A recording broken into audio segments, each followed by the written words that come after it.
പ്രണയം. എന്തേ അച്ഛ താമസിച്ചത്? ഗാതുവിൻ്റെയും അക്കുവിൻ്റെയും ഒക്കെ പേരൻസ് അച്ഛൻ കുറേ വെയിറ്റ് ചെയ്തു. പിന്നെ അങ്കിളിന് ഓഫീസിൽ നിന്ന് കോൾ വന്നുകൊണ്ട് അവരങ്ങ് പോയി. അച്ഛൻ്റെ കയ്യിൽ ചുറ്റിപ്പിടിച്ചുകൊണ്ട് ഓരോന്ന് പറയുന്നവളെ അദ്ദേഹം പുഞ്ചിരിയോടെ നോക്കി. പിച്ച നടക്കാൻ പഠിച്ചതവൾ തൻ്റെ ഈ വിരൽത്തുമ്പിൽ പിടിച്ചാണല്ലോ. അദ്ദേഹത്തിൻ്റെ മനസ്സിൽ ആ കുഞ്ഞ് ആദുവിൻ്റെ മുഖം ഓടിയെത്തി. അതേ നിഷ്കളങ്കതയാണ് അവളിൽ എന്നും. എന്നിട്ട് എവിടെ നിൻ്റെ കുട്ടിപ്പട്ടാളം? വിശ്വം കുറുമ്പോടെ അവളോട് ചോദിച്ചു. അവരൊക്കെ ക്ലാസ്സിലേക്ക് പോയി അച്ഛേ. ഞാൻ പറഞ്ഞു പോയിക്കോളാൻ. ആ പിന്നെ എന്നെ പുറത്തു നിർത്തിയിട്ട് ധ്രുവി സാർ ചീയറിപ്പാഞ്ഞ് എവിടേക്കോ പോയി. നമുക്ക് തൽക്കാലം ദീപക് സാറിനെ കാണാം. അല്ലെങ്കിൽ അച്ഛൻ വന്നെന്ന് പറഞ്ഞാൽ സാറ് വിശ്വസിക്കില്ല. ആദു കുറിച്ചു മുന്നേ ധ്രുവിതിൽ നിന്നും കേട്ട വാക്കുകൾ മറച്ചുവെച്ച് അച്ഛനോട് വിഷമത്തിൽ പറയുകയാണ്. അവളുടെ സംസാരത്തിൽ നിന്നും എന്തോ നടന്നിട്ടൊന്നും അദ്ദേഹത്തിന് തോന്നിയിരുന്നു. നിങ്ങളുടെ സാറിനോട് കുറച്ച് കാര്യമായിട്ട് സംസാരിക്കണമെന്ന് വിചാരിച്ചു വന്നപ്പോൾ ആളിവിടെ ഇല്ലേ?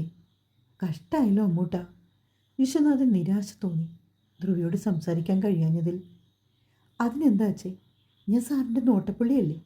അച്ഛക്കിനിയും അവസരങ്ങൾ ഒരുപാടുണ്ടാകും. ഒരു ചേഞ്ചിന് നമ്മുടെ ഇന്ദുമ്മയും ഇടയ്ക്ക് കൊണ്ടുവരാന്നേ. അവൾ കളിയായി ഒന്ന് കണ്ണടച്ചുകൊണ്ട് പറയുന്നത് കേട്ട് മകളെ വളരെയധികം സ്നേഹിക്കുന്ന പിതാവിന് വിഷമമാണ് തോന്നിയത്. ഇന്നുവരെയും അങ്ങനൊരു സാഹചര്യം അവൾ ഉണ്ടാക്കിയിട്ടില്ല. എന്നിട്ടിപ്പോൾ ദീപക് സാറിനെ ഡിപ്പാർട്ട്മെൻറ്റിൽ കാണഞ്ഞപ്പോൾ മാത്യു സാറാണ് പറഞ്ഞത് സാറ് ലൈബ്രറിയിലുണ്ടെന്ന്. പിന്നെ അച്ഛയുമായി ലൈബ്രറിയിലേക്ക് നടന്നു. സർ, ആദു വിളിക്കുന്ന കേട്ട് വായിച്ചുകൊണ്ടിരുന്ന ബുക്കിൽ നിന്നും ഒന്ന് തല ഉയർത്തി നോക്കി ദീപക്. സാർ, ഞാൻ ധ്രുവിക് സാറിനെ കാണാൻ വന്നതാ. പക്ഷേ സാറ് പുറത്തേക്ക് പോയി എന്ന് പറഞ്ഞു. എപ്പോൾ വരുമെന്നൊന്ന് പറയാമോ? വിശ്വൻ ദീപകിനോട് ചോദിച്ചു. ധ്രുവി സാർ കുറച്ച് അത്യാവശ്യമായി പോയതാ. ഇന്നിനെ ആൾ ലീവാണ്. എന്താണ് കാര്യമെന്ന് വെച്ചാൽ എന്നോട് പറഞ്ഞു. ദീപക് സൗമ്യമായി പറഞ്ഞു. അതൊരു തരത്തിൽ ആദുവിന് ആശ്വാസമായി. ഇമ്പോസിഷൻ പ്രോബ്ലം ദീപകിനോട് പറഞ്ഞു വിശ്വൻ. കുറേയൊക്കെ ദീപകിനും അറിയാമായിരുന്നല്ലോ. ദീപക് ധ്രുവിയോട് സംസാരിക്കാൻ ഉറപ്പ് നൽകി. ആദുവിനോട് ക്ലാസ്സിൽ കയറാൻ പെർമിഷൻ കൊടുത്ത ദീപക്. അപ്പോഴേക്കും ബ്രേക്ക് ടൈം ആയിരുന്നു. കാത്തിരുന്ന പോലെ ക്ലാസ്സിന് വെളിയിലേക്ക് ചാടി ഇറങ്ങി ഗാഥയൊക്കു. വിശ്വൻ 3 പേരുമായി ക്യാൻറ്റീനിലേക്ക് ചെന്നു. എല്ലാവർക്കും ഓരോ ചിക്കൻ പപ്സും ലൈമും ഓർഡർ ചെയ്ത് വിശേഷങ്ങൾ പങ്കുവച്ചിരിക്കുമ്പോഴാണ് അർജുൻ ക്യാൻറ്റീനിലേക്ക് വന്നത്. 3 പേരും അവനെ അവർക്കരികിലേക്ക് വിളിച്ചു. വിശ്വനായി പരിചയപ്പെടുത്തി. ഇതാണല്ലോ അപ്പോൾ നിങ്ങളുടെ കൂട്ടുപ്രതിയല്ലേ? വിശ്വൻ പറയുന്നത് കേട്ട് അർജുനൊന്ന് ഇളിച്ചു കാട്ടി. അല്ല, എനിക്ക് പേരൻസ് ഒന്നും വരണ്ടായിരുന്നോ? ആരെയും കണ്ടില്ല. വിശ്വൻ തൻ്റെ സംശയം ചോദിച്ചു. അവൻ്റെ കാര്യം ഇവിടെ തന്നെയുണ്ട്. പോരാത്തതിന് ധ്രുവി സാറിൻ്റെ ബെസ്റ്റ് ഫ്രണ്ടും ആളാണ്. അപ്പോൾ അവന് ആ കൺസിഡറേഷൻ കിട്ടും അല്ലേടാ? അക്കു അവനെ ഒന്ന് ആക്കി പറഞ്ഞപ്പോൾ ആദൂനൊന്നും മനസ്സിലായില്ല. ഡി, ഇവൻ ദീപക് സാറിൻ്റെ സ്വന്തം അനിയനാ. അതുകൊണ്ട് ഇവർക്കൊക്കെ എന്തോ ആകാമല്ലോ. ഗാതു അവനെ കളിയാക്കും പോലെ പറഞ്ഞു. ഒന്ന് പോയേടി. ആ വിശ്വാമിത്രൻ അന്നെന്നെ നിങ്ങളുടെയൊക്കെ മുന്നേയിട്ട് പറഞ്ഞതുപോരാഞ്ഞ് ചേട്ടനോടും കുറേ പറഞ്ഞു. പിന്നെ എൻ്റെ ചേട്ടൻ അങ്ങേരുടെ അത്രയും പ്രശ്നമല്ലാത്തത് എൻ്റെ ഭാഗ്യം. നിങ്ങൾ എനിക്ക് തന്ന പണി. ഉയ്യോ ടമ്മോ. അർജുൻ പറയുന്നത് കേട്ട് വിഷൻ ഉൾപ്പെടെ ചിരിച്ചുപോയി. വെറുതെ അല്ലല്ലോ, ചിക്കലി എണ്ണി വാങ്ങിയിട്ടല്ലേ മോനെ? വട്ടിപ്പലിശക്കാർക്ക് കാണില്ല മോനെ നിൻ്റെ അത്രയും ബ്ലേഡ്. അക്കോ പറയുന്നത് കേട്ട് അവനൊരു ചമ്മിയ 4 പേരോടും യാത്ര പറഞ്ഞ് വിഷൻ ഓഫീസിലേക്ക് മടങ്ങിയപ്പോൾ ധ്രുവി ഇല്ലെന്ന സമാധാനത്തിൽ മറ്റുള്ളവർ ക്ലാസ്സിലേക്കും പോയി. ഗായത്രി ആശുപത്രിയിൽ അഡ്മിറ്റായതറിഞ്ഞിട്ട് ആശുപത്രിയിലേക്ക് ധൃതിയിൽ ഓടി വന്നതാണ് അശ്വിൻ. ഒരു ദിവസം അവിടെ കിടക്കാൻ ആവശ്യപ്പെട്ടതുകൊണ്ട് തന്നെ റൂം എടുത്തിരുന്നു ധ്രുവി. വാതിലിൽ മുട്ടുകേട്ടതും അശ്വിൻ വന്ന് ഡോറ് തുറന്നു കൊടുത്തു. അശ്വിന് വേണ്ടി ഡോറ് തുറന്നു കൊടുത്തു ധ്രുവി. ശേഷം അവനെ അഭിമുഖീകരിക്കാൻ മടിച്ചെന്ന പോലെ ബസ് സ്റ്റാൻഡ് ബെഡിൻ്റെ അടുത്തായി കിടന്നിരുന്ന കസേരയിലേക്ക് ഇരുന്നു അവൻ. ഒരിക്കലും ഇല്ലാത്തതുപോലെ ഫോണിലേക്ക് ഊളിയിട്ടിരിക്കുന്ന ധ്രുവിയെ ഗായത്രി വിഷമത്തോടെ നോക്കി. അവൻ്റെ ഈ ചെയ്തികളെല്ലാം മനഃപൂർവ്വമാണെന്നറിയാമായിരുന്നു ഗായത്രിക്കും അച്ചുവിനും. ഒരിക്കലും അവൻ ഇനി തൻ്റെ പഴയ ചങ്ങാതി ആകില്ല എന്ന് അച്ചുവിനൊരു നിമിഷം തോന്നിപ്പോയി. കണ്ണുകൾ ചതിക്കാൻ തുടങ്ങുന്നുവെന്ന് മനസ്സിലാക്കിയ നിമിഷം എപ്പോഴോ ധ്രുവിയിൽ നിന്നും നോട്ടം മാറ്റിയിരുന്നു അച്ചു. ഇരുവരെയും വിഷമത്തോടെ നോക്കി ഗായത്രിയും. അമ്മേ, ഞാനെങ്കിൽ വീട്ടിൽ പോയി ഒന്ന് ഫ്രഷായിട്ട് അമ്മയ്ക്കുള്ള ഡ്രസ്സൊക്കെ എടുത്ത് വൈകിട്ട് വരാം. ഇവിടെ ഇപ്പോൾ അമ്മയ്ക്ക് കൂട്ടിന് ആളുണ്ടല്ലോ. അച്ഛനിൽ നിന്നുമുള്ള രക്ഷപ്പെടലാണ് ഈ പോക്കെന്നറിയാമായിരുന്നു അവർക്ക് ഇരുവർക്കും. മറുപടിക്ക് കാത്തു നിൽക്കാതെ ഡോർ തുറന്ന് പുറത്തേക്ക് പായുന്നവനെ നോക്കി നിൽക്കാനേ അവർക്കായുള്ളൂ. അപ്പച്ചി, അവന് അവൻ എന്നോട് ക്ഷമിക്കാൻ കഴിയില്ലേ? അത്രനാൾ ഗായത്രിക്ക് ധൈര്യം കൊടുത്തവനാണ്. അവനെ എന്തു പറഞ്ഞ് ആശ്വസിപ്പിക്കണമെന്ന് അവർക്കും അറിയില്ലായിരുന്നു. അതിന് നീ എന്താ അവനോട് ചെയ്തു വെച്ചു? എല്ലാം എൻ്റെ കുഞ്ഞിൻ്റെയും വിധിയാണ്. അവനെ ഒളിച്ചോട്ടം നടത്താൻ തുടങ്ങിയിട്ട് ഇപ്പൊ എത്ര വർഷമായി? ഇങ്ങനെയൊക്കെ ചെയ്യുമ്പോൾ അവന് എന്തു മാനസിക സംതൃപ്തിയാണ് ലഭിക്കുന്നത്? ഓരോന്ന് എണ്ണി പറഞ്ഞുകൊണ്ട് ഗായത്രി കരച്ചിൽ തുടങ്ങിയിരുന്നു. ഈ അവസ്ഥയിൽ അവരെ പഴയ ഓർമ്മകളിലേക്ക് കൊണ്ടുപോയാൽ അത് ശരിയാവില്ലെന്നറിയാവുന്നത് കൊണ്ടാകാം അവൻ അവൻ്റെ ദുഃഖങ്ങളുടെ മുകളിൽ ഒരു കരിമ്പടം തീർത്തത്. മറ്റു വിഷയങ്ങൾ സംസാരിച്ചുകൊണ്ട് അവരെ വിഷയത്തിൽ നിന്നും വ്യതിചലിപ്പിക്കുവാൻ അച്ചു ശ്രമിച്ചു. ഒരു വിധത്തിൽ അവനതിൽ വിജയിക്കുകയും ചെയ്തു. അലകൾ ഒടുങ്ങാത്ത കടൽ പോലെ അശാന്തമായിരുന്നു ധ്രുവിയുടെ മനസ്സ്. അവൻ്റെ ഉള്ളിലേക്ക് പല മുഖങ്ങളും ഓർമ്മകളും ഇരച്ചു കയറി വരുന്നുണ്ട്. ആ ഓർമ്മകൾ സൃഷ്ടിക്കുന്ന പിരിമുറുക്കത്തിൽ ആക്സിലേറ്ററിലുള്ള അവൻ്റെ കൈപ്പടത്തിൻ്റെ മുറുക്കം കൂടി. വീട്ടിലേക്ക് വന്ന് കുറച്ചുനേരം ഷവറിൻ്റെ കീഴിൽ നിന്നൊന്ന് നനഞ്ഞപ്പോൾ അവന് കുറച്ച് ആശ്വാസം തോന്നി. ഡ്രസ്സ് മാറ്റി ബെഡിലേക്ക് കിടന്നിട്ട് എപ്പോഴോ അവനൊന്ന് മയങ്ങിപ്പോയിരുന്നു.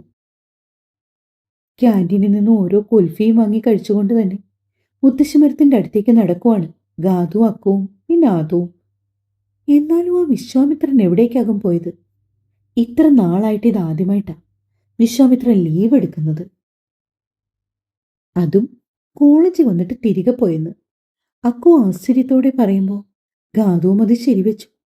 തനിക്കറിവില്ലാത്തതുകൊണ്ട് പ്രത്യേകിച്ച് അഭിപ്രായം പറയാതെ ആദവും, ഡേ, ഒരൈഡിയ ഉണ്ട്. നമ്മുടെ അർജുനോട് തിരക്കിയാൽ ചിലപ്പോൾ അറിയാൻ കഴിയും. ഒന്നുമില്ലെങ്കിലും ധ്രുവി സാറും ദീപക് സാറും സുഹൃത്തുക്കളല്ലേ? അക്കു പറയുന്നത് കേട്ട് ഗാതുവും അത് ശരിയാണെന്ന് ചിന്തിച്ചു. പക്ഷെ ആദുവിന് അതിന് താല്പര്യമില്ല. പിന്നെ എപ്പോഴെങ്കിലും അർജുനോട് ചോദിക്കാമെന്ന് കരുതി 3 പേരുടെ സംസാരം മറ്റു ദിശകളിലേക്ക് പോയി. വിശ്വാമിത്രൻ ഇല്ലാത്തതുകൊണ്ട് വളരെ നല്ലൊരു ദിവസമായിരുന്നു ആദുവിന്. ക്ലാസ് കഴിഞ്ഞ് ബസ്സിനാണ് അവൾ വന്നത്. അതുകൊണ്ട് തന്നെ കുറച്ച് ലേറ്റായി.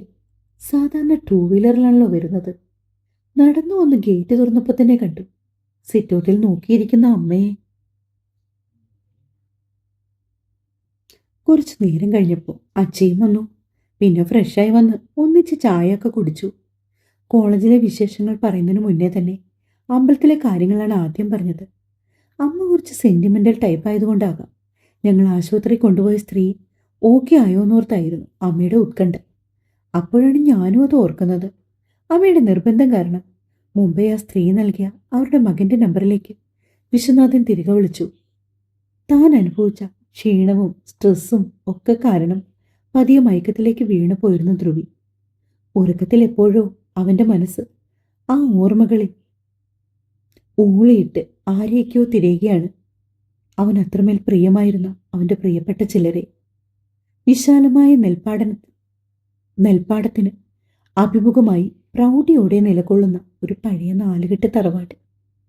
തെങ്ങും മാവും കശുമാവും അടക്കയും ഒക്കെ തിങ്ങി നിറഞ്ഞ് നിൽക്കുന്ന വിശാലമായ പറമ്പ്. കുളം. തറവാടിന് പല വർണ്ണമേകാൻ പല പൂച്ചെടികളും സുഗന്ധം പകർന്നുകൊണ്ട് പിച്ചിയും മുല്ലയും വെള്ള റോസ് നിറങ്ങളും ചെമ്പകവും തെളിമയോടെ വന്ന മനോചിത്രങ്ങൾ. അവൻ്റെ മയക്കത്തിലും ആ മുഖമൊന്ന് പ്രസന്നമായി. സർപ്പപ്പാട്ടും കളമെഴുത്തും കാവും അമ്പലവും തുടങ്ങി തങ്ങളുടെ വിശ്വാസങ്ങളെ ഇപ്പോഴും മുറുകി പിടിച്ച് ജീവിക്കുന്ന ഒരുപറ്റം മനുഷ്യർ. മഞ്ഞയിൽ ചുവപ്പ് ബോർഡർ പട്ടുപാവാട അണിഞ്ഞ ഒരു കൗമാരക്കാരിയായ പെൺകുട്ടി. സമൃദ്ധമായ മുടി ഇരുവശവും അവൾ പിന്നെ ഇട്ടിട്ടുണ്ട്. കനകാംബരവും മുല്ലയും ചേർത്ത് കെട്ടിയ ഒരു പൂമാല മുടിപ്പിന്നലുകൾക്കിടയിലായി അവൾ ചൂടിയിട്ടുണ്ട്. എന്തോ കുസൃതി കാട്ടി ഓടുകയാണവൾ. അവൾക്ക് പിന്നിലായി ഓടുന്ന പൊടിമീശക്കാരനായ യുവാവ് അവന് ധ്രുവിതിൻ്റെ ഛായയായിരുന്നു. അവളുടെ ചിരിക്കിലുക്കും പൊടുന്നനെ ഓട്ടത്തിനിടയിൽ കാൽ തട്ടിയവൾ വീഴാൻ തുടങ്ങിയത് അവനവളെ ഉറക്കെ വിളിച്ചു, കാവ്യ. ഇനിയും ആ ഓർമ്മകളിലേക്ക് പോകുവാൻ അവൻ്റെ മനസ്സ് വിസമ്മതിച്ചെന്ന പോലെ അവൻ അവളുടെ പേര് ഉറക്കെ വിളിച്ചുകൊണ്ട് ഉറക്കത്തിൽ നിന്ന് ഞെട്ടി ഉണർന്നു. ശരീരമാകെ വിയർത്തിട്ടുണ്ട്. അവൻ്റെ കണ്ണുകളും നിറഞ്ഞിരുന്നു. തൽഫലം എന്ന പോലെ മുഖവും കണ്ണുകളും ചുവന്നിട്ടുണ്ട്. നിറഞ്ഞ കണ്ണുകൾ വാശിയോടെ തുടച്ചു ധ്രുവി. ഇല്ല, എൻ്റെ കണ്ണുകൾ ഇനിയും നിനക്ക് വേണ്ടി നിറയില്ല. ടേബിളിലായി ഭംഗിയായി അറേഞ്ച് ചെയ്തിരിക്കുന്ന ഫ്ലവർ വേസ് എടുത്ത് നിലത്തേക്ക് ആഞ്ഞെറിഞ്ഞവൻ ആരോടൊക്കെയോ ഉള്ള തൻ്റെ അരിശം അടക്കാൻ ശ്രമിച്ചു. പക്ഷേ പിന്നെയും പരാജയപ്പെട്ടവൻ വിതുമ്പുകയായിരുന്നു.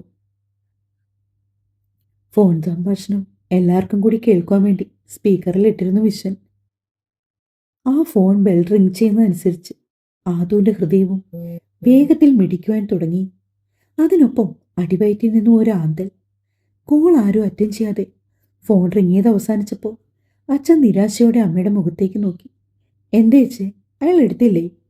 അച്ഛയുടെ നിരാശ നിറഞ്ഞ മുഖത്തേക്ക് ഞാൻ ആകാംക്ഷയോടെ നോക്കി ചോദിച്ചു. ഇല്ലട കണ്ണാ, അയാൾ വല്ല തിരക്കിലും ആയിരിക്കും. അച്ഛൻ ഉഴുക്കൻ മട്ടിൽ പറഞ്ഞുകൊണ്ട് അമ്മയുടെ മുഖത്തേക്ക് നോക്കി. അമ്മയുടെ മുഖത്തും അകാരണമായ ദുഃഖമാണ്. ഓ പിന്നെ എന്ത് തിരക്കാ? എങ്ങനെയുണ്ടെന്ന് അയാൾക്ക് അച്ഛയൊന്ന് വിളിച്ചു പറഞ്ഞാൽ എന്താ? നന്ദിയില്ലാത്ത മനുഷ്യൻ. അമ്മയുടെ മുഖത്തെ വിഷമം കണ്ട് എനിക്ക് സഹിച്ചില്ല. എൻ്റെ ദേഷ്യം ഞാൻ അങ്ങനെ പറഞ്ഞു തീർക്കാൻ ശ്രമിച്ചു. അങ്ങനൊന്നും പറയാതാതൂട്ടാ, ഹോസ്പിറ്റൽ കേസല്ലേ. അയാൾ അവിടെ തിരക്കുകളിലൊക്കെ ആയിരിക്കും. അയാൾ മാത്രമേ ചിലപ്പോൾ എല്ലാത്തിനും ഓടി നടക്കാനുണ്ടാവൂ. നമുക്കറിയാത്ത കാര്യത്തെക്കുറിച്ച് അങ്ങനെ ഒന്നും പറഞ്ഞുകൂടാ. അമ്മ ആദുവിനെ തിരുത്താൻ ശ്രമിച്ചുകൊണ്ട് പറഞ്ഞു. ഓ പിന്നെ അമ്മയ്ക്കല്ലെങ്കിലും ഇത്തിരി സെൻറ്റിമെൻറ്റ്സ് കൂടുതലാണ്. എന്നെ അതിന് കിട്ടില്ല. തെറ്റ് ഈസ് ഓൾവേസ് തെറ്റ്. അവരെ പുച്ഛിച്ചുകൊണ്ട് എഴുന്നേക്കാൻ ശ്രമിച്ചപ്പോഴേക്കും ആദുവിൻ്റെ ഫോൺ റിങ് ചെയ്യുന്നുണ്ട്. ടേബിളിൻ്റെ പുറത്തായിരുന്ന ഫോണ് ഓടിച്ചെന്നെടുത്ത ആദു. ഗാദു ആണ്. എങ്കിൽ പിന്നെ അപ്പുറത്ത് ഉറപ്പായി അക്കു ഉണ്ടാകും. എത്ര പെട്ടെന്നാണ് ഇവർ തൻ്റെ ജീവിതത്തിൽ തന്നെ ഒരു ഭാഗമായി തീർന്നത്. ആ കോളേജിൽ തന്നെ ഇന്നും പഠിക്കാനുള്ള ഒരേയൊരു കാരണം അവരുടെ ആ വിലപ്പെട്ട സൗഹൃദം തന്നെയാകും. ആദു പിന്നെ അമാന്തിച്ച് നിൽക്കാതെ ആ കോൾ ആൻസർ ചെയ്തു. ചിന്തിച്ചതുപോലെ അതൊരു കോൺഫറൻസ് കോളായി മാറി. മിക്ക ദിവസങ്ങളിലും ഇങ്ങനെയൊരു ഫോൺ കോൾ പതിവാണ്. പല വിഷയങ്ങളും സംസാരിച്ചുകൊണ്ട് ഒടുവിലാണ് അക്കു ആ ബ്രേക്കിംഗ് ന്യൂസ് അവിടെ ടെലികാസ്റ്റ് ചെയ്തത്. ഡേ, നമ്മുടെ വിശ്വാമിത്രൻ ബാണം വിട്ട പോലെ പോയത് എന്താണെന്നറിഞ്ഞോ? അവളുടെ ആ ചോദ്യത്തിന് ഉത്തരവറിയാൻ ആകാംക്ഷ തോന്നിയെങ്കിലും എന്താണെന്ന് അവരോട് ചോദിക്കുവാൻ മനസ്സ് തയ്യാറാകാത്തത് പോലെ തോന്നി അവൾക്ക്. ഇല്ല, എന്താടി? ഞാൻ ചോദിച്ചില്ലെങ്കിലും ഗാദു ഉടൻ തന്നെ മറുപടി നൽകി. ഡി അതു, നീ എന്താ ഒന്നും മിണ്ടാത്തെ? എൻ്റെ ഭാഗം മൗനമായതുകൊണ്ടാവണം അക്കു അങ്ങനെ എന്നോട് എടുത്തു ചോദിച്ചത്. അയാളുടെ പേര് ഞാൻ മനസ്സിൽ ചിന്തിച്ചാൽ മതി. എനിക്കുള്ള പണി വോൾവോ വിളിച്ചു വരും. എനിക്കൊന്നും അറിയണ്ട. ആദു ഒരു പ്രത്യേക താളത്തിൽ പറയുന്നത് കേട്ട് ബാക്കി രണ്ടുപേരും ഉറക്കെ ചിരിച്ചു. ഓ, നിങ്ങളും കൂടെ തുടങ്ങിക്കോ കളിയാക്കാൻ, ആദു പരിഭവിച്ചു. ഒരു കണക്കിന് ശരിയാടി അക്കു, അവള് പറഞ്ഞത് നീയൊന്ന് ഓർത്തേ. അങ്ങേരെ കണ്ടേ അന്ന് തുടങ്ങിയത് അവളുടെ കഷ്ടകാലം. പാവം കൊച്ച്. അവർ പറയുന്നത് കേട്ടിട്ട് ആദു മറുപടിയൊന്നും പറഞ്ഞില്ല. അവർ പറഞ്ഞത് തമാശയായിട്ടാണെങ്കിലും എനിക്കിത് എപ്പോഴും തോന്നിയിട്ടുള്ളൊരു കാര്യമാണ്. ഡി, നീ കൂടുതൽ ലാഗടിപ്പിക്കാത്ത കാര്യം പറയടി. എന്തു പറ്റി ധ്രുവി സാറിന്? ഗാദു ആകാംക്ഷയോടെ ചോദിച്ചപ്പോൾ ഞാനും അവൾ പറയുന്നത് കേൾക്കാനായി കാതോർത്തിരുന്നു. ഡി, സാറിൻ്റെ അമ്മ ഹോസ്പിറ്റലൈസ്ഡ് ആണെന്ന്. അതാ സാറ് ശരം വിട്ട പോലെ പോയത്. ഞാൻ അർജുനെ വിളിച്ചായിരുന്നു ന്യൂസ് ചോർത്താൻ. അവൻ പറഞ്ഞതാ. അക്കു ഞങ്ങളോട് പറഞ്ഞു. അവനോട് സന്ദീപ് സാർ പറഞ്ഞോ? ഞാൻ അക്കുവിനോട് ചോദിച്ചു. ഏയ്, സന്ദീപ് സാറ് അമ്മയോട് പറഞ്ഞത് അവൻ കേട്ടതാണെന്ന്. സത്യം പറഞ്ഞ ധ്രുവിത് സാറിനോട് ദേഷ്യമൊക്കെ ഉണ്ടെങ്കിലും ഇത് കേട്ടപ്പോൾ അവൾക്ക് സങ്കടം തോന്നി. ഒരുപക്ഷെ അവൾ മാതാപിതാക്കളെ അത്രയ്ക്ക് സ്നേഹിക്കുന്നത് കൊണ്ടാവാം. പിന്നെയും എന്തൊക്കെയോ കുറേ സംസാരിച്ചെങ്കിലും അവളുടെ മനസ്സ് അതൊന്നും ആസ്വദിക്കുവാൻ തയ്യാറായിട്ടില്ല എന്ന് വേണം പറയാൻ. പതിവ് പോലെ മുത്തശ്ശിമരത്തിൻ്റെ അടുത്തുള്ള മീറ്റിംഗ് പറഞ്ഞു വെച്ച് അവർ കോൾ അവസാനിപ്പിച്ചു. ധ്രുവിത് മനസ്സൊന്ന് ശാന്തമാകുന്നതുവരെ ഷവറിന്റെ ചുവട്ടിൽ നനഞ്ഞു നിന്നു. എത്ര കുഴിമൂടി അടക്കം ചെയ്താലും ചില ഓർമ്മകൾ അങ്ങനെ മനസ്സിനെ വീണ്ടും വീണ്ടും കുത്തിനോവിക്കാനായി ഉയർത്തെഴുന്നേൽക്കുമെന്ന് അവന് തോന്നി. എങ്ങനെയൊക്കെയോ ആത്മസമീപനം വീണ്ടെടുത്തവൻ മനസ്സൊരു വലിയ മഴയ്ക്ക് ശേഷം ഒന്ന് ശാന്തമായതുപോലെ ബാത്റൂമിൽ നിന്നും തല തുവർത്തി ഇറങ്ങി. സമയമറിയുന്നതിനായി റൂമിലെ ഒരു വശത്തായി സ്ഥാപിച്ച കടികാരത്തിലേക്കൊന്ന് നോക്കി ധ്രുവി. 6:45. സമയം ഒരുപാടായിരിക്കുന്നു. അച്ചുവിൽ നിന്നും രക്ഷപ്പെടാൻ അമ്മയെ അവനെ ഏൽപ്പിച്ചു വന്നതാണ്. അവിടെ വല്ല അത്യാവശ്യം ഉണ്ടായോ എന്നറിഞ്ഞില്ല. അവൻ വേഗത്തിൽ ഡ്രസ്സ് മാറി വെടിക്കിടുന്ന ഫോണെടുത്ത് മിസ്ഡ് കോൾ വല്ലതും ഉണ്ടോ എന്ന് ചെക്ക് ചെയ്തു. അമ്മയുടെ മിസ് കോളൊന്നും കണ്ടില്ല. പക്ഷേ മറ്റൊരു സേവ് ചെയ്യാത്ത നമ്പറുണ്ടായിരുന്നു. രാവിലെ വിളിച്ച അതേ നമ്പർ തന്നെയാണെന്ന് അവന് മനസ്സിലായി. എന്താകും വിളിച്ചതെന്ന് അവന് മനസ്സിലായില്ല. അതുകൊണ്ട് തിരികെ ആ നമ്പറിലേക്ക് വിളിക്കാൻ തന്നെ ധ്രുവി തീരുമാനിച്ചു. ആദു സുഹൃത്തുക്കളുടെ ഫോൺ വന്നിട്ട് മുകളിലത്തെ അവളുടെ മുറിയിലേക്ക് പോയതാണ്. അതുകൊണ്ട് തന്നെ വിശ്വനാഥൻ കുറച്ചുനേരം ലോകകാര്യങ്ങളൊക്കെ അറിയുവാൻ വേണ്ടി ന്യൂസ് ചാനൽ കാണുവാണ്. ഇന്ദു അത്താഴം തയ്യാറാക്കുന്ന തിരക്കിലും. അപ്പോഴാണ് ഫോൺ റിങ് ചെയ്യുന്നത്. വാർത്തയിൽ മുഴുകിയിരിക്കുന്ന വിശ്വൻ ഫോൺ വന്നത് അറിഞ്ഞെങ്കിലും സീത കേട്ടിരുന്നു ഫോൺ അടിക്കുന്നത്. അവർ ഫോൺ എടുത്തുകൊണ്ട് അദ്ദേഹത്തിന്റെ അരികിലേ വന്നു. ടിവിയുടെ ശബ്ദം മ്യൂട്ട് ചെയ്ത്